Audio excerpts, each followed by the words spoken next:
ಓಂ ಶಾಂತಿ. ಇಂದಿನ ಪರಮಾತ್ಮನ ಮಹಾವಾಕ್ಯ ಮುರುಳಿ ದಿನಾಂಕ 8/5/2025. ಬಾಪ್ತಾದ ಮಧುಬನ. ಮಧುರ ಮಕ್ಕಳೇ, ಆತ್ಮ ಅಭಿಮಾನಿಗಳಾಗಿ ಪರಮಾತ್ಮ ತಂದೆಯನ್ನು ನೆನಪು ಮಾಡಿ. ಆಗ ನೆನಪಿನ ಶಕ್ತಿ ಜಮಾ ಆಗುತ್ತದೆ. ನೆನಪಿನ ಶಕ್ತಿಯ ಮೂಲಕ ನೀವು ಇಡೀ ವಿಶ್ವದ ರಾಜ್ಯವನ್ನು ಪ್ರಾಪ್ತಿ ಮಾಡಿಕೊಳ್ಳಬಹುದು. ಇಂದಿನ ಪ್ರಶ್ನೆಯಾಗಿದೆ, ಯಾವೊಂದು ಮಾತು ಮಕ್ಕಳಾದ ನಿಮ್ಮ ವಿಚಾರದಲ್ಲೂ ಇರಲಿಲ್ಲ ಮತ್ತು ನಿಮ್ಮ ಕನಸಿನಲ್ಲೂ ಇರಲಿಲ್ಲ, ಆ ಮಾತು ಈಗ ಪ್ರತ್ಯಕ್ಷದಲ್ಲಿ ನಡೆದಿದೆ? ಉತ್ತರ: ಭಗವಂತ ತಂದೆಯ ಮೂಲಕ ನಾವು ರಾಜಯೋಗವನ್ನು ಕಲಿತು ವಿಶ್ವಕ್ಕೆ ಮಾಲೀಕರಾಗುತ್ತೇವೆ ಅನ್ನುವ ವಿಚಾರ ನಮ್ಮ ಕನಸಿನಲ್ಲೂ ಇರಲಿಲ್ಲ ಮತ್ತು ನಮ್ಮ ಸಂಕಲ್ಪದಲ್ಲೂ ಇರಲಿಲ್ಲ. ಈಗ ನಿಮಗೆ ಅಪಾರ ಖುಷಿ ಇದೆ. ನಾವೀಗ ಸರ್ವಶಕ್ತಿವಂತ ತಂದೆಯ ಮೂಲಕ ಶಕ್ತಿಯನ್ನು ಪಡೆದುಕೊಂಡು ಸತ್ಯುಗದ ಸ್ವರಾಜ್ಯಕ್ಕೆ ಅಧಿಕಾರಿಗಳಾಗುತ್ತೇವೆ ಅನ್ನುವ ಅಪಾರ ಖುಷಿ ಈಗ ನಿಮಗೆ ಇದೆ. ಓಂ ಶಾಂತಿ. ಇಲ್ಲಿ ಮಕ್ಕಳಾದ ನೀವು ಅಭ್ಯಾಸವನ್ನು ಮಾಡುವುದಕ್ಕೋಸ್ಕರ ಕುಳಿತುಕೊಂಡಿದ್ದೀರಾ. ವಾಸ್ತವದಲ್ಲಿ ಯಾರು ಆತ್ಮ ಅಭಿಮಾನಿಗಳಾಗಿ ಪರಮಾತ್ಮ ತಂದೆಯ ನೆನಪಿನಲ್ಲಿ ಕುಳಿತುಕೊಳ್ಳಲು ಸಾಧ್ಯವೋ ಅಂತವರು ಮಾತ್ರ ಇಲ್ಲಿ ಪೀಠದ ಮೇಲೆ ಕುಳಿತುಕೊಳ್ಳಬೇಕು. ಒಂದು ವೇಳೆ ನೀವು ಪರಮಾತ್ಮ ತಂದೆಯ ನೆನಪಿನಲ್ಲಿ ಕುಳಿತುಕೊಳ್ಳದೇ ಇದ್ದರೆ ನೀವು ಟೀಚರ್ ಎಂದು ಹೇಳಿಸಿಕೊಳ್ಳಲು ಸಾಧ್ಯ ಇಲ್ಲ. ಪರಮಾತ್ಮ ತಂದೆಯ ನೆನಪಿನಲ್ಲಿ ಶಕ್ತಿ ಇರುತ್ತದೆ, ಜ್ಞಾನದಲ್ಲಿ ಶಕ್ತಿ ಇಲ್ಲ. ನೆನಪಿನಲ್ಲೇ ಶಕ್ತಿ ಇದೆ, ಜ್ಞಾನದಲ್ಲಿ ಶಕ್ತಿ ಇಲ್ಲ. ಇದಕ್ಕೆ ನೆನಪಿನ ಶಕ್ತಿ ಎಂದು ಕರೆಯಲಾಗುತ್ತದೆ. ಯೋಗ ಬಲ ಅನ್ನುವ ಶಬ್ದ ಸನ್ಯಾಸಿಗಳ ಶಬ್ದ ಆಗಿದೆ. ಪರಮಾತ್ಮ ತಂದೆ ಕಷ್ಟ ಅನ್ನುವ ಶಬ್ದವನ್ನು ಉಪಯೋಗ ಮಾಡುವುದಿಲ್ಲ. ಪರಮಾತ್ಮ ತಂದೆ ತಿಳಿಸುತ್ತಾರೆ, ಮಕ್ಕಳೇ, ಈಗ ತಂದೆಯಾದ ನನ್ನನ್ನು ನೀವು ನೆನಪು ಮಾಡಿ. ಹೇಗೆ ಸಣ್ಣ ಮಕ್ಕಳು ಮಾತ್ಪಿತಾರನ್ನು ನೆನಪು ಮಾಡುತ್ತಾರೆ ತಾನೆ? ಅವರು ದೇಹಧಾರಿಗಳಾಗಿದ್ದಾರೆ. ಮಕ್ಕಳಾದ ನೀವು ವಿಚಿತ್ರ ಮಕ್ಕಳಾಗಿದ್ದೀರಾ. ಈ ಜಗತ್ತಿನಲ್ಲಿ ಇಲ್ಲಿ ನಿಮಗೆ ಸಾಕಾರ ಚಿತ್ರ ಪ್ರಾಪ್ತಿಯಾಗುತ್ತದೆ. ನೀವು ವಿಚಿತ್ರ ದೇಶದ ನಿವಾಸಿಗಳಾಗಿದ್ದೀರಾ. ಆ ವಿಚಿತ್ರ ದೇಶದಲ್ಲಿ ಚಿತ್ರ ಅಂತೂ ಇರುವುದಿಲ್ಲ. ಮೊಟ್ಟ ಮೊದಲು ನೀವು ಈ ಮಾತನ್ನು ಪಕ್ಕಾ ಮಾಡಿಕೊಳ್ಳಬೇಕು, ನಾನು ಆತ್ಮ ಆಗಿದ್ದೇನೆ. ಆದ್ದರಿಂದ ಪರಮಾತ್ಮ ತಂದೆ ತಿಳಿಸುತ್ತಾರೆ, ಮಕ್ಕಳೇ, ಆತ್ಮ ಅಭಿಮಾನಿಗಳಾಗಿ ಸ್ವಯಂವನ್ನು ಆತ್ಮ ಎಂದು ನಿಶ್ಚಯ ಮಾಡಿಕೊಳ್ಳಿ. ನೀವು ನಿರ್ವಾಣ ದೇಶದಿಂದ ಈ ಜಗತ್ತಿಗೆ ಬಂದಿದ್ದೀರಾ. ಆ ನಿರ್ವಾಣ ದೇಶ ಸರ್ವ ಆತ್ಮರಿಗೂ ಮನೆಯಾಗಿದೆ. ನಿರ್ವಾಣ ದೇಶದಿಂದ ಪಾತ್ರವನ್ನು ಅಭಿನಯ ಮಾಡಲು ನೀವು ಈ ಜಗತ್ತಿಗೆ ಬರುತ್ತೀರಾ. ಮೊಟ್ಟ ಮೊದಲು ನಿರ್ವಾಣ ದೇಶದಿಂದ ಯಾರು ಬರುತ್ತಾರೆ ಅನ್ನುವ ಜ್ಞಾನ ನಿಮ್ಮ ಬುದ್ಧಿಯಲ್ಲಿ ಇದೆ. ಜಗತ್ತಿನಲ್ಲಿ ಬೇರೆ ಯಾರಿಗೂ ಕೂಡ ಈ ಜ್ಞಾನ ಗೊತ್ತಿಲ್ಲ. ಜಗತ್ತಿನಲ್ಲಿ ಬೇರೆ ಯಾರ ಬುದ್ಧಿಯಲ್ಲೂ ಈ ಜ್ಞಾನ ಇಲ್ಲ. ಈಗ ಪರಮಾತ್ಮ ತಂದೆ ತಿಳಿಸುತ್ತಾರೆ, ಎಷ್ಟೆಲ್ಲಾ ಶಾಸ್ತ್ರವನ್ನು ನೀವು ಓದಿದ್ದೀರೋ ಈಗ ಆ ಎಲ್ಲಾ ಶಾಸ್ತ್ರವನ್ನು ಮರೆತು ಬಿಡಿ. ಶ್ರೀಕೃಷ್ಣನಿಗೆ ಎಷ್ಟೊಂದು ಮಹಿಮೆಯನ್ನು ಮಾಡುತ್ತಾರೆ, ಅನ್ಯ ದೇವತೆಗಳಿಗೆ ಎಷ್ಟೊಂದು ಮಹಿಮೆಯನ್ನು ಮಾಡುತ್ತಾರೆ, ಗಾಂಧೀಜಿಗೂ ಕೂಡ ಎಷ್ಟೊಂದು ಮಹಿಮೆಯನ್ನು ಮಾಡುತ್ತಾರೆ. ಗಾಂಧೀಜಿ ರಾಮರಾಜ್ಯವನ್ನು ಸ್ಥಾಪನೆ ಮಾಡಿ ಹೋಗಿದ್ದಾರೆ ಎಂದು ಗಾಂಧೀಜಿಗೆ ಮಹಿಮೆಯನ್ನು ಮಾಡುತ್ತಾರೆ. ಆದರೆ ಶಿವ ಭಗವಾನ್ ವಾಚಾಗಿದೆ, ಆದಿ ಸನಾತನ ರಾಜಾರಾಣಿಯ ರಾಜ್ಯದಲ್ಲಿ ಯಾವ ಕಾಯ್ದೆ ಇತ್ತು ಆ ಈಶ್ವರ್ಯ ಪದ್ಧತಿಯನ್ನು ಈಗ ಸಮಾಪ್ತಿ ಮಾಡಿಬಿಟ್ಟಿದ್ದಾರೆ. ಆ ಕಾಯ್ದೆಯನ್ನು ಸಮಾಪ್ತಿ ಮಾಡಿಬಿಟ್ಟಿದ್ದಾರೆ. ಪರಮಾತ್ಮ ತಂದೆ ರಾಜಯೋಗವನ್ನು ಕಲಿಸಿ ನಮ್ಮನ್ನು ರಾಜಾರಾಣಿಯನ್ನಾಗಿ ಮಾಡಿದ್ದರು. ಈಗ ಆ ಈಶ್ವರ್ಯ ರೀತಿ ಪದ್ಧತಿಯನ್ನು ಸಮಾಪ್ತಿ ಮಾಡಿಬಿಟ್ಟಿದ್ದಾರೆ. ನಮಗೆ ರಾಜ್ಯ ಭಾಗ್ಯವೇ ಬೇಡ ಎಂದು ಹೇಳುತ್ತಾರೆ. ನಮಗೆ ಪ್ರಜೆಗಳ ಮೇಲೆ ಪ್ರಜೆಗಳ ರಾಜ್ಯ ಬೇಕು ಎಂದು ಹೇಳುತ್ತಾರೆ. ಈಗ ಪ್ರಜೆಗಳ ಮೇಲೆ ಪ್ರಜೆಗಳ ರಾಜ್ಯ ಇರುವ ಕಾರಣ ಜಗತ್ತಿನ ಪರಿಸ್ಥಿತಿ ಏನಾಗಿದೆ ನೋಡಿ. ಜಗತ್ತಿನಲ್ಲಿ ದುಃಖವೇ ದುಃಖ ಇದೆ. ಎಲ್ಲರೂ ಪರಸ್ಪರ ಜಗಳವನ್ನು ಮಾಡುತ್ತಿರುತ್ತಾರೆ, ಹೊಡೆದಾಡುತ್ತಿರುತ್ತಾರೆ. ಜಗತ್ತಿನಲ್ಲಿ ಅನೇಕ ಮತಗಳಿದೆ. ಈಗ ಮಕ್ಕಳಾದ ನೀವು ಪರಮಾತ್ಮ ತಂದೆಯ ಶ್ರೀಮತದಂತೆ ನಡೆದು ತಂದೆಯ ಮೂಲಕ ರಾಜ್ಯವನ್ನು ಪಡೆದುಕೊಳ್ಳುತ್ತೀರಾ. ಈಗ ನಿಮ್ಮಲ್ಲಿ ಶಕ್ತಿ ಇದೆ. ಪರಮಾತ್ಮ ತಂದೆ ತಿಳಿಸುತ್ತಾರೆ, ಸತ್ಯಯುಗದಲ್ಲಿ ಯಾವುದೇ ಪ್ರಕಾರದ ಆಯುಧಗಳು ಇರುವುದಿಲ್ಲ. ಸತ್ಯಯುಗದಲ್ಲಿ ಭಯದ ಯಾವ ಮಾತೂ ಇಲ್ಲ. ಸತ್ಯಯುಗದಲ್ಲಿ ಈ ಲಕ್ಷ್ಮೀ ನಾರಾಯಣರ ರಾಜ್ಯ ಇತ್ತು. ಸತ್ಯಯುಗದಲ್ಲಿ ಏಕತೆಯಿಂದ ಕೂಡಿರುವಂತಹ ಅದ್ವೈತ್ಯ ರಾಜ್ಯ ಅಂದರೆ ಒಂದೇ ರಾಜ್ಯ ಇತ್ತು. ಸತ್ಯಯುಗದಲ್ಲಿ ಎರಡು ರಾಜ್ಯ ಇರಲಿಲ್ಲ. ಜಗಳವನ್ನು ಮಾಡಿ ಜಗಳದ ಚಪ್ಪಾಳೆಯನ್ನು ತಟ್ಟಲು ಸತ್ಯಯುಗದಲ್ಲಿ ಎರಡು ರಾಜ್ಯ ಇರಲಿಲ್ಲ. ಸತ್ಯಯುಗದ ರಾಜ್ಯಕ್ಕೆ ಅದ್ವೈತ್ಯ ರಾಜ್ಯ ಎಂದು ಕರೆಯಲಾಗುತ್ತದೆ. ಈಗ ಮಕ್ಕಳಾದ ನಿಮ್ಮನ್ನು ಪರಮಾತ್ಮ ತಂದೆ ಮನುಷ್ಯರಿಂದ ದೇವತೆಯನ್ನಾಗಿ ಮಾಡುತ್ತಾರೆ. ಪುನಃ ನೀವು ರಾವಣನ ಮೂಲಕ ದೇವತೆಗಳಿಂದ ಅಸುರರಾಗುತ್ತೀರಾ. ಈಗ ಮಕ್ಕಳಿಗೆ ಗೊತ್ತಿದೆ, ಭಾರತದ ನಿವಾಸಿಗಳಾದ ನಾವು ಸಂಪೂರ್ಣ ವಿಶ್ವಕ್ಕೆ ಮಾಲೀಕರಾಗಿದ್ದೆವು. ತಂದೆಯ ನೆನಪಿನ ಶಕ್ತಿಯ ಮೂಲಕ ನಿಮಗೆ ವಿಶ್ವದ ರಾಜ್ಯ ಪ್ರಾಪ್ತಿಯಾಗಿತ್ತು. ಈಗ ಪುನಃ ನಿಮಗೆ ರಾಜ್ಯ ಪ್ರಾಪ್ತಿಯಾಗುತ್ತಿದೆ. ಕಲ್ಪ ಕಲ್ಪದಲ್ಲೂ ನಿಮಗೆ ರಾಜ್ಯ ಪ್ರಾಪ್ತಿಯಾಗುತ್ತದೆ. ಕೇವಲ ನೆನಪಿನ ಶಕ್ತಿಯ ಮೂಲಕ ರಾಜ್ಯ ಪ್ರಾಪ್ತಿಯಾಗುತ್ತದೆ. ಶಿಕ್ಷಣದಲ್ಲಿ ಶಕ್ತಿ ಇದೆ. ಹೇಗೆ ವಕೀಲರಾಗುತ್ತಾರೆ? ಶಿಕ್ಷಣ ವಕೀಲರನ್ನಾಗಿ ಮಾಡುತ್ತದೆ. ಅಂದ ಮೇಲೆ ಶಿಕ್ಷಣದಲ್ಲಿ ಶಕ್ತಿ ಇದೆ. ಜಗತ್ತಿನಲ್ಲಿ ಇರುವಂತದ್ದು 1 ಪೈಸೆಯ ಶಕ್ತಿಯಾಗಿದೆ. ನೀವೀಗ ಯೋಗದ ಶಕ್ತಿಯ ಮೂಲಕ ಇಡೀ ವಿಶ್ವದ ಮೇಲೆ ರಾಜ್ಯವನ್ನು ಆಳುತ್ತೀರಾ. ಸರ್ವಶಕ್ತಿವಂತ ಆದಂತಹ ಪರಮಾತ್ಮ ತಂದೆಯ ಮೂಲಕ ನಿಮಗೆ ಶಕ್ತಿ ಪ್ರಾಪ್ತಿಯಾಗುತ್ತದೆ. ನೀವೀಗ ಹೇಳುತ್ತೀರಾ, ಬಾಬಾ, ನಾವು ಕಲ್ಪ ಕಲ್ಪದಲ್ಲೂ ನಿಮ್ಮ ಮೂಲಕ ಸತ್ಯುಗದ ಸ್ವರಾಜ್ಯವನ್ನು ಪಡೆದುಕೊಳ್ಳುತ್ತೇವೆ. ಪುನಃ ಆ ರಾಜ್ಯವನ್ನು ಕಳೆದುಕೊಳ್ಳುತ್ತೇವೆ. ಪುನಃ ಆ ರಾಜ್ಯವನ್ನು ಪಡೆದುಕೊಳ್ಳುತ್ತೇವೆ.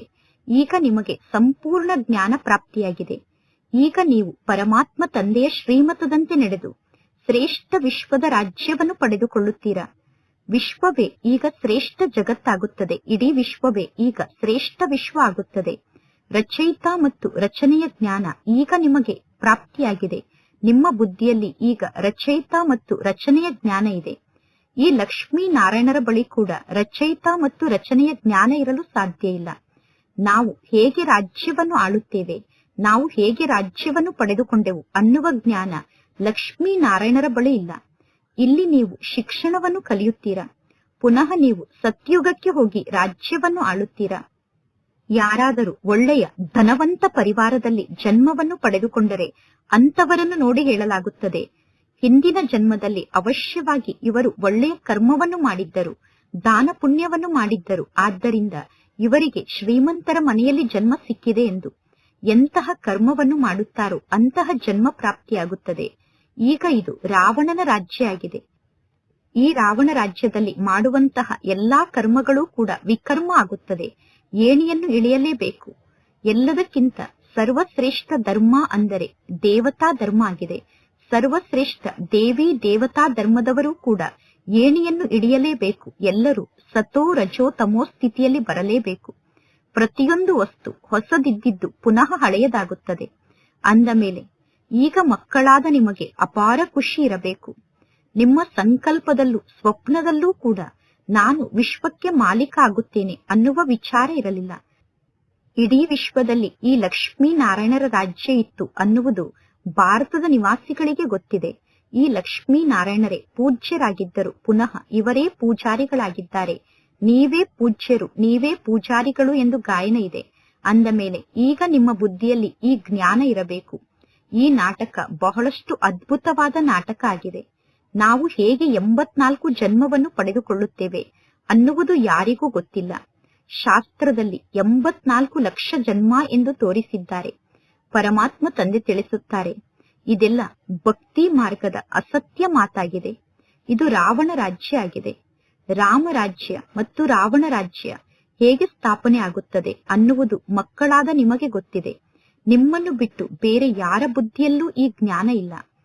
ಪ್ರತಿ ವರ್ಷ ರಾವಣನನ್ನು ಸುಡುತ್ತಾರೆ. ಅಂದ ಮೇಲೆ ರಾವಣ ನಮಗೆ ಶತ್ರು ಆಗಿದ್ದಾನೆ. ಪಂಚವಿಕಾರ ಮನುಷ್ಯನಿಗೆ ಶತ್ರು ಆಗಿದೆ. ಈ ಪಂಚವಿಕಾರಗಳೇ ಮನುಷ್ಯನ ಶತ್ರು ಆಗಿದೆ.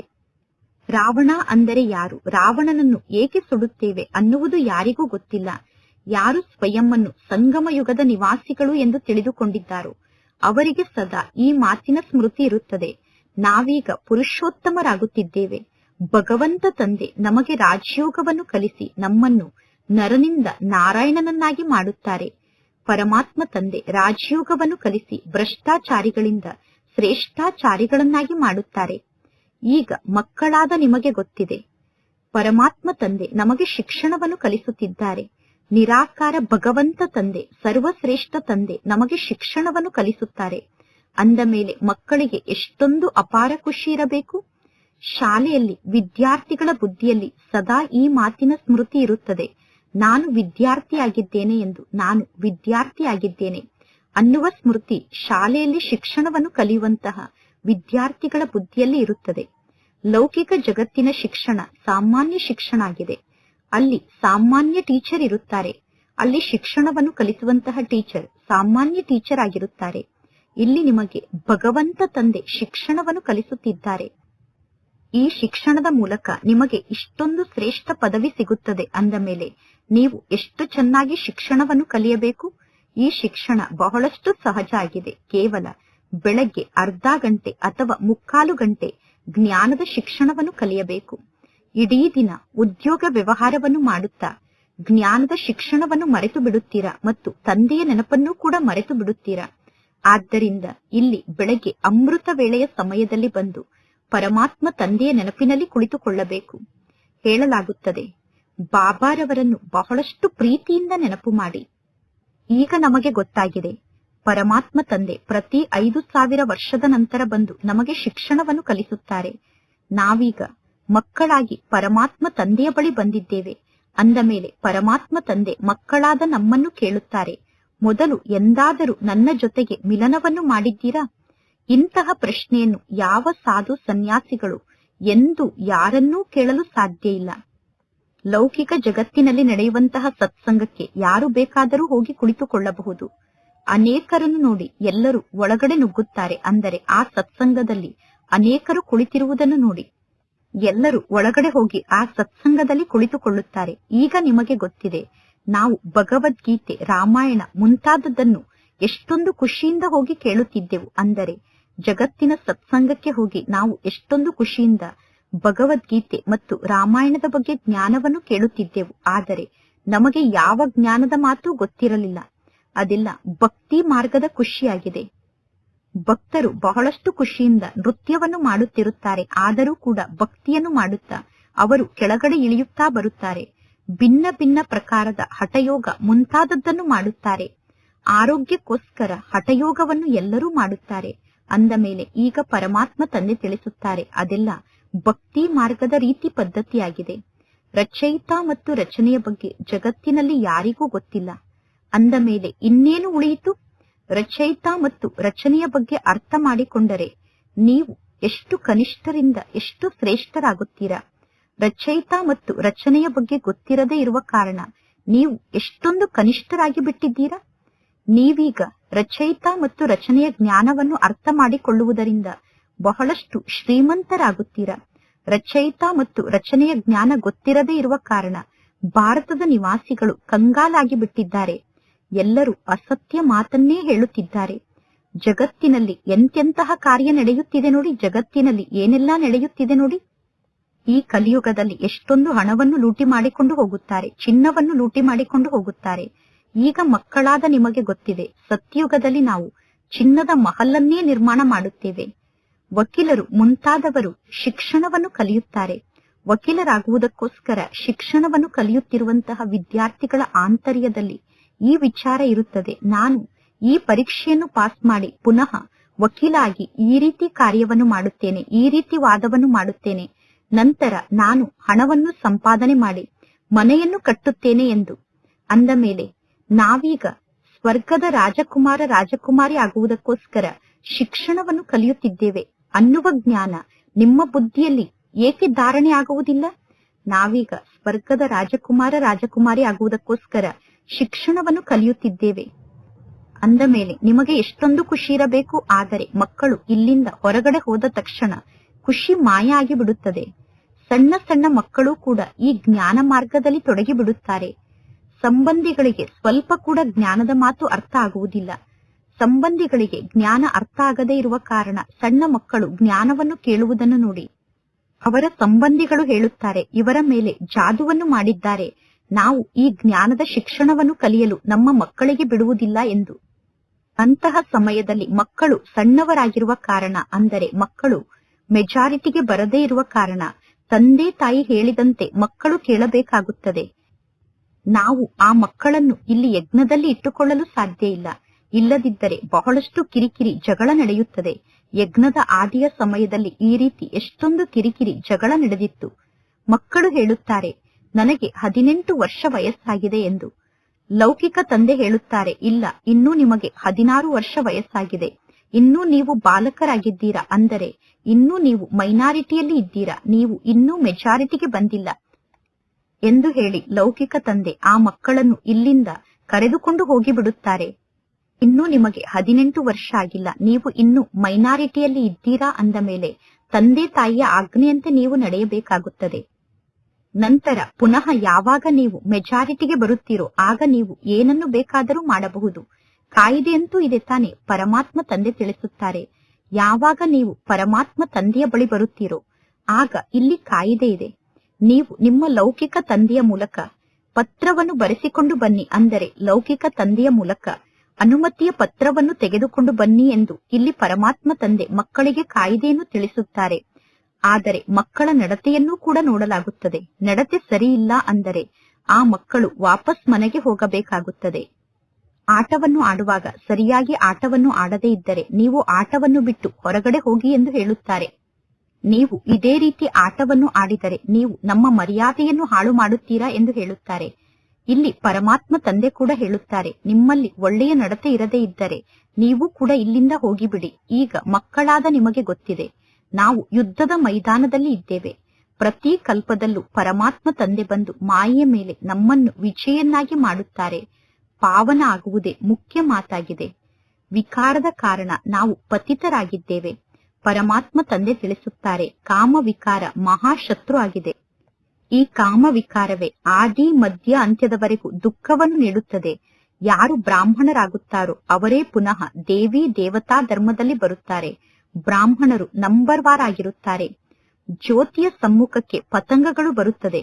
ಕೆಲವು ಪತಂಗಗಳು ಜ್ಯೋತಿಗೆ ಬಲಿಹಾರಿಯಾಗಿ ಸ್ವಯಂ ಸತ್ತು ಹೋಗುತ್ತದೆ. ಕೆಲವು ಪತಂಗಗಳು ಜ್ಯೋತಿಯಲ್ಲಿ ಸ್ವಯಂ ಅನ್ನು ಅರ್ಪಣೆ ಮಾಡಿಕೊಂಡು ಜ್ಯೋತಿಯಲ್ಲೇ ಸುಟ್ಟು ಹೋಗುತ್ತದೆ. ಕೆಲವು ಪತಂಗಗಳು ಜ್ಯೋತಿಯ ಸುತ್ತಾ ಸುತ್ತಿ ವಾಪಸ್ ಹೋಗುತ್ತದೆ. ನೀವೀಗ ಇಲ್ಲಿಗೆ ಬಂದಿದ್ದೀರಾ. ನಿಮ್ಮಲ್ಲಿ ಕೆಲವರು ಪರಮಾತ್ಮ ತಂದೆಗೆ ತಕ್ಷಣ ಸಂಪೂರ್ಣ ಬಲಿಹಾರಿಯಾಗುತ್ತಾರೆ. ಕೆಲವರು ಜ್ಞಾನವನ್ನು ಕೇಳಿ ಪುನಃ ವಾಪಸ್ ಹೋಗುತ್ತಾರೆ.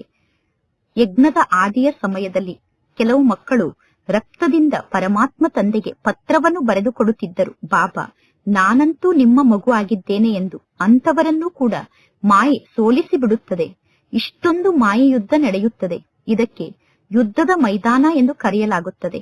ಇದು ಯುದ್ಧದ ಮೈದಾನ ಆಗಿದೆ ಅನ್ನುವುದು ನಿಮಗೆ ಗೊತ್ತಿದೆ. ಪರಂಪಿತ ಪರಮಾತ್ಮ ತಂದೆ ಬ್ರಹ್ಮನ ಮೂಲಕ ಎಲ್ಲಾ ವೇದಶಾಸ್ತ್ರದ ಸಾರವನ್ನು ನಮಗೆ ತಿಳಿಸುತ್ತಾರೆ. ಅನೇಕ ಚಿತ್ರಗಳನ್ನು ನಿರ್ಮಾಣ ಮಾಡಲಾಗಿದೆ. ನಾರದನ ಉದಾಹರಣೆ ಕೂಡ ಈ ಸಮಯದ ಉದಾಹರಣೆ ಆಗಿದೆ. ಎಲ್ಲರೂ ಹೇಳುತ್ತಾರೆ, ನಾವೀಗ ಲಕ್ಷ್ಮಿ ಆಗುತ್ತೇವೆ ಅಥವಾ ನಾರಾಯಣ ಆಗುತ್ತೇವೆ ಎಂದು. ಪರಮಾತ್ಮ ತಂದೆ ತಿಳಿಸುತ್ತಾರೆ, ನಿಮ್ಮ ಆಂತರ್ಯವನ್ನು ನೀವೇ ನೋಡಿಕೊಳ್ಳಿ. ನಾನು ಲಕ್ಷ್ಮಿ ಆಗಲು ಯೋಗ್ಯ ಆಗಿದ್ದೇನಾ ಅಥವಾ ನಾರಾಯಣ ಆಗಲು ಯೋಗ್ಯ ಆಗಿದ್ದೇನಾ? ನನ್ನಲ್ಲಿ ಯಾವುದೇ ವಿಕಾರ ಅಂತೂ ಇಲ್ಲ ತಾನೆ.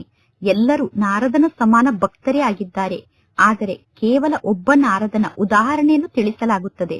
ಭಕ್ತಿ ಮಾರ್ಗದಲ್ಲಿ ಎಲ್ಲರೂ ಹೇಳುತ್ತಾರೆ, ನಾನು ಶ್ರೀಲಕ್ಷ್ಮಿಯನ್ನು ವರಿಸಲು ಸಾಧ್ಯ ತಾನೆ? ಪರಮಾತ್ಮ ತಂದೆ ತಿಳಿಸುತ್ತಾರೆ, ಇಲ್ಲ. ಯಾವಾಗ ನೀವು ಜ್ಞಾನವನ್ನು ಪಡೆದುಕೊಳ್ಳುತ್ತೀರೋ ಆಗ ನೀವು ಸದ್ಗತಿಯನ್ನು ಪ್ರಾಪ್ತಿ ಮಾಡಿಕೊಳ್ಳಲು ಸಾಧ್ಯ. ನಾನು ಪತಿತ ಪಾವನ ಆಗಿದ್ದೇನೆ. ನಾನು ಸರ್ವರಿಗೂ ಸದ್ಗತಿಯನ್ನು ನೀಡುತ್ತೇನೆ. ಈಗ ನಿಮಗೆ ಗೊತ್ತಿದೆ, ಪರಮಾತ್ಮ ತಂದೆ ನಮ್ಮನ್ನು ಈ ರಾವಣ ರಾಜ್ಯದಿಂದ ಮುಕ್ತ ಮಾಡುತ್ತಿದ್ದಾರೆ. ಲೌಕಿಕ ಜಗತ್ತಿನಲ್ಲಿ ಶಾರೀರಿಕ ಯಾತ್ರೆ ನಡೆಯುತ್ತದೆ. ಭಗವಾನ್ ವಾಚಾಗಿದೆ, ಮನ್ ಮನಾಭವ. ಇಲ್ಲಿ ಕೇವಲ ನೀವು ತಂದೆಯಾದ ನನ್ನೊಬ್ಬನನ್ನೇ ನೆನಪು ಮಾಡಿ. ಈ ಜ್ಞಾನ ಮಾರ್ಗದಲ್ಲಿ ಪೆಟ್ಟನ್ನು ತಿನ್ನುವ ಮಾತಿಲ್ಲ. ಇನ್ನು ಜಗತ್ತಿನ ತುಂಬ ಭಕ್ತಿ ಮಾರ್ಗದ ಪೆಟ್ಟಿದೆ. ಅರ್ಧ ಕಲ್ಪದವರೆಗೂ ಬ್ರಹ್ಮನ ಹಗಲು ಇರುತ್ತದೆ, ಅರ್ಧ ಕಲ್ಪದವರೆಗೂ ಬ್ರಹ್ಮನ ರಾತ್ರಿ ಇರುತ್ತದೆ. ಈಗ ನಿಮಗೆ ಗೊತ್ತಿದೆ, ನಾವೆಲ್ಲರೂ ಬ್ರಹ್ಮ ಕುಮಾರಿಯರಾಗಿದ್ದೇವೆ. ಈಗ ಪುನಃ ಅರ್ಧ ಕಲ್ಪಕ್ಕೋಸ್ಕರ ಹಗಲು ಬರುತ್ತದೆ. ನಾವು ಸುಖಧಾಮದಲ್ಲಿ ನಿವಾಸವನ್ನು ಮಾಡುತ್ತೇವೆ. ಸತ್ಯುಗದಲ್ಲಿ ಭಕ್ತಿ ಇರುವುದಿಲ್ಲ. ಈಗ ಮಕ್ಕಳಿಗೆ ಗೊತ್ತಿದೆ, ನಾವೀಗ ಎಲ್ಲರಿಗಿಂತ ಬಹಳ ದೊಡ್ಡ ಶ್ರೀಮಂತರಾಗುತ್ತೇವೆ. ಅಂದ ಮೇಲೆ ಮಕ್ಕಳಿಗೆ ಎಷ್ಟೊಂದು ಖುಷಿ ಇರಬೇಕು. ಮೊದಲು ನಾವು ರಫ್ ಆದಂತಹ ಕಲ್ಲಾಗಿದ್ದೆವು. ಹೇಗೆ ವಜ್ರ ಕೂಡ ಮೊದಲು ಕಲ್ಲಾಗಿರುತ್ತದೆ, ನಂತರ ಅದನ್ನು ಸ್ವಚ್ಛಗೊಳಿಸಿ ಅದನ್ನು ವಜ್ರವನ್ನಾಗಿ ಮಾಡುತ್ತಾರೆ.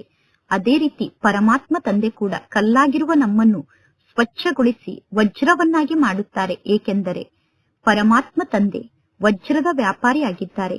ಈ ಬ್ರಹ್ಮ ತಂದೆ ಕೂಡ ವಜ್ರದ ವ್ಯಾಪಾರಿಯಾಗಿದ್ದರು ತಾನೆ. ನಾಟಕದ ಅನುಸಾರ ಪರಮಾತ್ಮ ತಂದೆ ಅನುಭವಿ ರಥವನ್ನು ತೆಗೆದುಕೊಂಡಿದ್ದಾರೆ. ಗಾಯನ ಕೂಡ ಇದೆ, ಹಳ್ಳಿಯ ಹುಡುಗ ಎಂದು ಶ್ರೀಕೃಷ್ಣನಿಗೆ ಗಾಯನವನ್ನು ಮಾಡುತ್ತಾರೆ. ಈಗ ಶ್ರೀಕೃಷ್ಣ ಹೇಗೆ ಹಳ್ಳಿಯ ಹುಡುಗ ಆಗಲು ಸಾಧ್ಯ? ಶ್ರೀಕೃಷ್ಣ ಸತ್ಯುಗದ ರಾಜಕುಮಾರ ಆಗಿದ್ದರು. ಶ್ರೀಕೃಷ್ಣನನ್ನು ಎಲ್ಲರೂ ಉಯ್ಯಾಲೆಯಲ್ಲಿ ತೂಗುತ್ತಿದ್ದರು, ಅಂದರೆ ಶ್ರೀಕೃಷ್ಣನನ್ನು ಎಲ್ಲರೂ ತೊಟ್ಟಿಲಿನಲ್ಲಿ ತೂಗುತ್ತಿದ್ದರು. ಶ್ರೀಕೃಷ್ಣನಿಗೆ ಕಿರೀಟವನ್ನು ಧಾರಣೆ ಮಾಡಿಸುತ್ತಾರೆ.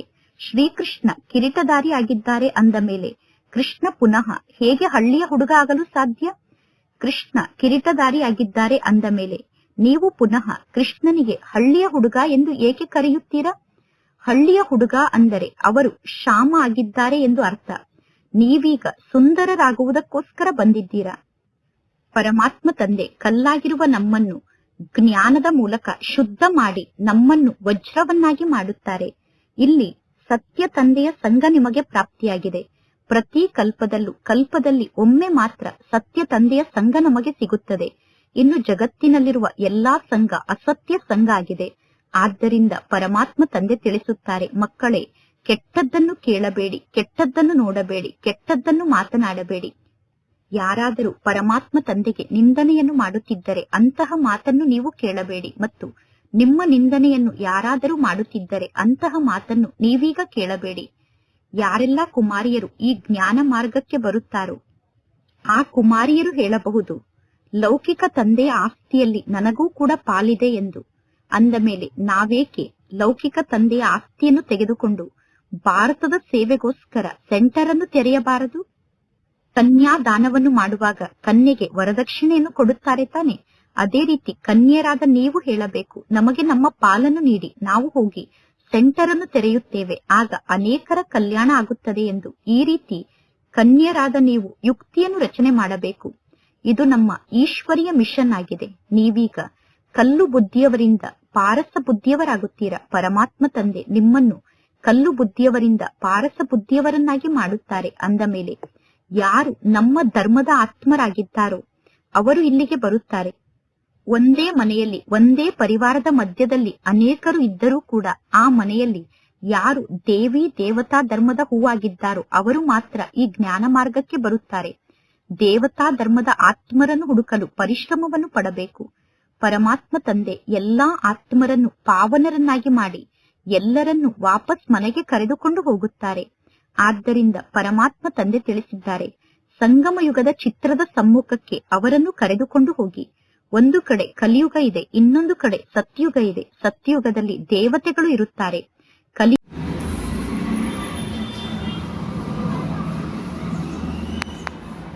ನಮ್ಮನ್ನು ವಜ್ರವನ್ನಾಗಿ ಮಾಡುತ್ತಾರೆ. ಇಲ್ಲಿ ಸತ್ಯ ತಂದೆಯ ಸಂಘ ನಿಮಗೆ ಪ್ರಾಪ್ತಿಯಾಗಿದೆ. ಪ್ರತಿ ಕಲ್ಪದಲ್ಲಿ ಒಮ್ಮೆ ಮಾತ್ರ ಸತ್ಯ ತಂದೆಯ ಸಂಘ ನಮಗೆ ಸಿಗುತ್ತದೆ. ಇನ್ನು ಜಗತ್ತಿನಲ್ಲಿರುವ ಎಲ್ಲಾ ಸಂಘ ಅಸತ್ಯ ಸಂಘ ಆಗಿದೆ. ಆದ್ದರಿಂದ ಪರಮಾತ್ಮ ತಂದೆ ತಿಳಿಸುತ್ತಾರೆ, ಮಕ್ಕಳೇ, ಕೆಟ್ಟದ್ದನ್ನು ಕೇಳಬೇಡಿ, ಕೆಟ್ಟದ್ದನ್ನು ನೋಡಬೇಡಿ, ಕೆಟ್ಟದ್ದನ್ನು ಮಾತನಾಡಬೇಡಿ. ಯಾರಾದರೂ ಪರಮಾತ್ಮ ತಂದೆಗೆ ನಿಂದನೆಯನ್ನು ಮಾಡುತ್ತಿದ್ದರೆ ಅಂತಹ ಮಾತನ್ನು ನೀವು ಕೇಳಬೇಡಿ, ಮತ್ತು ನಿಮ್ಮ ನಿಂದನೆಯನ್ನು ಯಾರಾದರೂ ಮಾಡುತ್ತಿದ್ದರೆ ಅಂತಹ ಮಾತನ್ನು ನೀವೀಗ ಕೇಳಬೇಡಿ. ಯಾರೆಲ್ಲ ಕುಮಾರಿಯರು ಈ ಜ್ಞಾನ ಮಾರ್ಗಕ್ಕೆ ಬರುತ್ತಾರೋ ಆ ಕುಮಾರಿಯರು ಹೇಳಬಹುದು, ಲೌಕಿಕ ತಂದೆಯ ಆಸ್ತಿಯಲ್ಲಿ ನನಗೂ ಕೂಡ ಪಾಲಿದೆ ಎಂದು. ಅಂದ ಮೇಲೆ ನಾವೇಕೆ ಲೌಕಿಕ ತಂದೆಯ ಆಸ್ತಿಯನ್ನು ತೆಗೆದುಕೊಂಡು ಭಾರತದ ಸೇವೆಗೋಸ್ಕರ ಸೆಂಟರ್ ಅನ್ನು ತೆರೆಯಬಾರದು? ಕನ್ಯಾದಾನವನ್ನು ಮಾಡುವಾಗ ಕನ್ಯೆಗೆ ವರದಕ್ಷಿಣೆಯನ್ನು ಕೊಡುತ್ತಾರೆ ತಾನೆ? ಅದೇ ರೀತಿ ಕನ್ಯರಾದ ನೀವು ಹೇಳಬೇಕು, ನಮಗೆ ನಮ್ಮ ಪಾಲನ್ನು ನೀಡಿ, ನಾವು ಹೋಗಿ ಸೆಂಟರ್ ಅನ್ನು ತೆರೆಯುತ್ತೇವೆ, ಆಗ ಅನೇಕರ ಕಲ್ಯಾಣ ಆಗುತ್ತದೆ ಎಂದು. ಈ ರೀತಿ ಕನ್ಯರಾದ ನೀವು ಯುಕ್ತಿಯನ್ನು ರಚನೆ ಮಾಡಬೇಕು. ಇದು ನಮ್ಮ ಈಶ್ವರಿಯ ಮಿಷನ್ ಆಗಿದೆ. ನೀವೀಗ ಕಲ್ಲು ಬುದ್ಧಿಯವರಿಂದ ಪಾರಸ ಬುದ್ಧಿಯವರಾಗುತ್ತೀರಾ. ಪರಮಾತ್ಮ ತಂದೆ ನಿಮ್ಮನ್ನು ಕಲ್ಲು ಬುದ್ಧಿಯವರಿಂದ ಪಾರಸ ಬುದ್ಧಿಯವರನ್ನಾಗಿ ಮಾಡುತ್ತಾರೆ. ಅಂದ ಮೇಲೆ ಯಾರು ನಮ್ಮ ಧರ್ಮದ ಆತ್ಮರಾಗಿದ್ದಾರೋ ಅವರು ಇಲ್ಲಿಗೆ ಬರುತ್ತಾರೆ. ಒಂದೇ ಮನೆಯಲ್ಲಿ ಒಂದೇ ಪರಿವಾರದ ಮಧ್ಯದಲ್ಲಿ ಅನೇಕರು ಇದ್ದರೂ ಕೂಡ ಆ ಮನೆಯಲ್ಲಿ ಯಾರು ದೇವಿ ದೇವತಾ ಧರ್ಮದ ಹೂವಾಗಿದ್ದಾರೋ ಅವರು ಮಾತ್ರ ಈ ಜ್ಞಾನ ಮಾರ್ಗಕ್ಕೆ ಬರುತ್ತಾರೆ. ದೇವತಾ ಧರ್ಮದ ಆತ್ಮರನ್ನು ಹುಡುಕಲು ಪರಿಶ್ರಮವನ್ನು ಪಡಬೇಕು. ಪರಮಾತ್ಮ ತಂದೆ ಎಲ್ಲಾ ಆತ್ಮರನ್ನು ಪಾವನರನ್ನಾಗಿ ಮಾಡಿ ಎಲ್ಲರನ್ನು ವಾಪಸ್ ಮನೆಗೆ ಕರೆದುಕೊಂಡು ಹೋಗುತ್ತಾರೆ. ಆದ್ದರಿಂದ ಪರಮಾತ್ಮ ತಂದೆ ತಿಳಿಸಿದ್ದಾರೆ, ಸಂಗಮ ಯುಗದ ಚಿತ್ರದ ಸಮ್ಮುಖಕ್ಕೆ ಅವರನ್ನು ಕರೆದುಕೊಂಡು ಹೋಗಿ. ಒಂದು ಕಡೆ ಕಲಿಯುಗ ಇದೆ, ಇನ್ನೊಂದು ಕಡೆ ಸತ್ಯುಗ ಇದೆ. ಸತ್ಯುಗದಲ್ಲಿ ದೇವತೆಗಳು ಇರುತ್ತಾರೆ, ಕಲಿಯುಗದಲ್ಲಿ ಅಸುರರು ಇದ್ದಾರೆ. ಇದಕ್ಕೆ ಪುರುಷೋತ್ತಮ ಸಂಗಮ ಯುಗ ಎಂದು ಕರೆಯಲಾಗುತ್ತದೆ. ಪರಮಾತ್ಮ ತಂದೆ ನಮ್ಮನ್ನು ಪುರುಷೋತ್ತಮರನ್ನಾಗಿ ಮಾಡುತ್ತಾರೆ. ಯಾರು ಚೆನ್ನಾಗಿ ಜ್ಞಾನದ ಶಿಕ್ಷಣವನ್ನು ಕಲಿಯುತ್ತಾರೋ ಅವರು ಸತ್ಯುಗದಲ್ಲಿ ಬರುತ್ತಾರೆ. ಇನ್ನು ಉಳಿದ ಎಲ್ಲಾ ಆತ್ಮರು ಮುಕ್ತಿಧಾಮಕ್ಕೆ ಹೋಗುತ್ತಾರೆ. ಮುಕ್ತಿಧಾಮಕ್ಕೆ ಹೋದಂತಹ ಆತ್ಮರು ತಮ್ಮ ತಮ್ಮ ಸಮಯಕ್ಕೆ ಸರಿಯಾಗಿ ಈ ಸೃಷ್ಟಿಗೆ ಬರುತ್ತಾರೆ. ಈ ಸೃಷ್ಟಿ ಚಕ್ರದ ಚಿತ್ರ ಬಹಳ ಒಳ್ಳೆಯ ಚಿತ್ರ ಆಗಿದೆ. ಈಗ ಮಕ್ಕಳಾದ ನಿಮಗೆ ಸೇವೆಯನ್ನು ಮಾಡುವಂತಹ ಆಸಕ್ತಿ ಇರಬೇಕು. ನಾವೀಗ ಈ ರೀತಿ ಸೇವೆಯನ್ನು ಮಾಡಿ ಬಡವರ ಉದ್ಧಾರವನ್ನು ಮಾಡಿ ಎಲ್ಲರನ್ನು ಸ್ವರ್ಗಕ್ಕೆ ಮಾಲೀಕರನ್ನಾಗಿ ಮಾಡುತ್ತೇವೆ. ಒಳ್ಳೆಯದು. ಮಧುರಾತಿ ಮಧುರ ಅಗಲಿ ಹೋಗಿ ಮರಳಿ ಸಿಕ್ಕಿರುವ ಮಕ್ಕಳ ಪ್ರತಿ ಮಾಸ್ಪಿತಾ ಬಾಪ್ದಾದರವರ ನೆನಪು, ಪ್ರೀತಿ ಹಾಗೂ ಸುಪ್ರಭಾತ.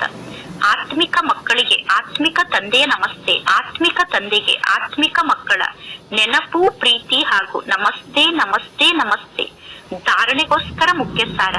ಫಸ್ಟ್ ಪಾಯಿಂಟ್, ನೀವೀಗ ಸ್ವಯಂ ಅನ್ನು ನೋಡಿಕೊಳ್ಳಬೇಕು. ನಾನು ಶ್ರೀ ಲಕ್ಷ್ಮಿ ಅಥವಾ ಶ್ರೀ ನಾರಾಯಣನ ಸಮಾನ ಆಗಲು ಸಾಧ್ಯ ತಾನೆ? ನನ್ನಲ್ಲಿ ಯಾವುದೇ ವಿಕಾರ ಅಂತೂ ಇಲ್ಲ ತಾನೆ? ನಾವು ಜ್ಯೋತಿಯ ಸುತ್ತುವಂತಹ ಪತಂಗ ಆಗಿದ್ದೇವೋ ಅಥವಾ ಜ್ಯೋತಿಗೆ ಬಲಿಹಾರಿ ಆಗುವಂತಹ ಪತಂಗ ಆಗಿದ್ದೇವೋ ಎಂದು ಸ್ವಯಂ ಅನ್ನು ನೋಡಿಕೊಳ್ಳಬೇಕು. ಪರಮಾತ್ಮ ತಂದೆಯ ಗೌರವವನ್ನು ಹಾಳು ಮಾಡುವಂತಹ ನಡತೆ ನನ್ನ ನಡತೆಯಂತೂ ಆಗಿಲ್ಲ ತಾನೆ ಎಂದು ಸ್ವಯಂ ಅನ್ನು ಚೆಕ್ ಮಾಡಿಕೊಳ್ಳಬೇಕು.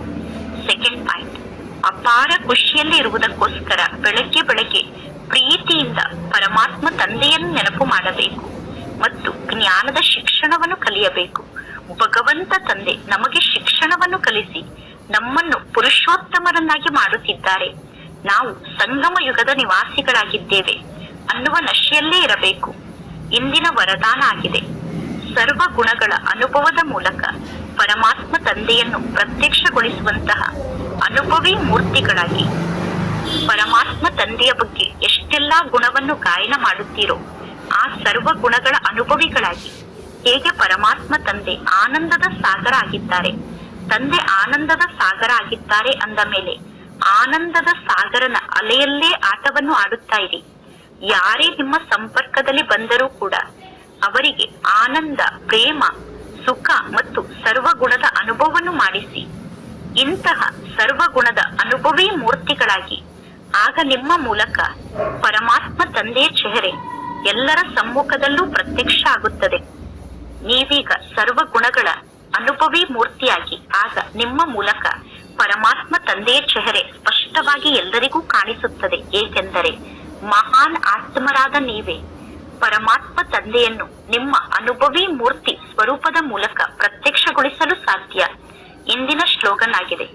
ಕಾರಣವನ್ನು ನಿವಾರಣೆಯಲ್ಲಿ ಪರಿವರ್ತನೆ ಮಾಡಿ ಅಶುಭ ಮಾತನ್ನು ಶುಭ ರೂಪದಲ್ಲಿ ಧಾರಣೆ ಮಾಡಿಕೊಳ್ಳಿ.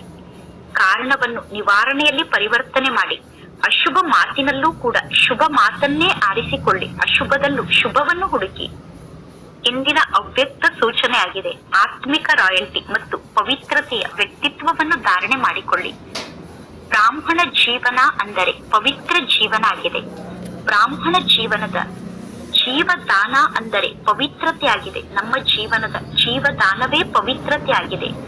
ಆದಿ ಸ್ವರೂಪ ಕೂಡ ಪವಿತ್ರತೆ ಆಗಿದೆ. ಅನಾದಿ ಸ್ವರೂಪ ಕೂಡ ಪವಿತ್ರತೆ ಆಗಿದೆ. ನಾನು ಅನಾದಿ ಸ್ವರೂಪದಲ್ಲೂ ಕೂಡ ಪವಿತ್ರ ಆತ್ಮನಾಗಿದ್ದೇನೆ. ಆದಿ ಸ್ವರೂಪದಲ್ಲೂ ಕೂಡ ನಾನು ಪವಿತ್ರ ಆತ್ಮನಾಗಿದ್ದೇನೆ ಅನ್ನುವ ಸ್ಮೃತಿ ಯಾವಾಗ ಬರುತ್ತದೆಯೋ ಆ ಸ್ಮೃತಿಯಲ್ಲಿ ಸ್ಥಿತ ಆದಾಗ ಪವಿತ್ರತೆಯ ಮೂಲಕ ಸಮರ್ಥತೆ ಬರುತ್ತದೆ. ನಾನು ಅನಾದಿಯಲ್ಲೂ ಪವಿತ್ರ ಆತ್ಮ, ಆದಿಯಲ್ಲೂ ಪವಿತ್ರ ಆತ್ಮ ಅನ್ನುವ ಸ್ಮೃತಿಯಲ್ಲಿ ಸ್ಥಿತ ಆದರೆ ಪವಿತ್ರತೆಯ ಸಮರ್ಥತೆಯನ್ನು ಧಾರಣೆ ಮಾಡಿಕೊಂಡಂತೆ ಸ್ಮೃತಿ ಸ್ವರೂಪ ಆತ್ಮರಾಗಬೇಕು. ಸಮರ್ಥ ಸ್ವರೂಪ ಆತ್ಮರಾಗಬೇಕು. ಸ್ಮೃತಿ ಸ್ವರೂಪ ಸಮರ್ಥ ಸ್ವರೂಪ ಆತ್ಮರೇ ನಿಜವಾದ ಪವಿತ್ರತೆಯ ಸಂಸ್ಕಾರ ಉಳ್ಳವರಾಗಿದ್ದಾರೆ. ಅಂದ ಮೇಲೆ ನಿಜ ಸಂಸ್ಕಾರವನ್ನು ಪ್ರತ್ಯಕ್ಷಗೊಳಿಸಿಕೊಂಡು ಈ ಪವಿತ್ರತೆಯ ವ್ಯಕ್ತಿತ್ವವನ್ನು ಧಾರಣೆ ಮಾಡಿಕೊಳ್ಳಿ. ಒಳ್ಳೆಯದು. ಓಂ ಶಾಂತಿ.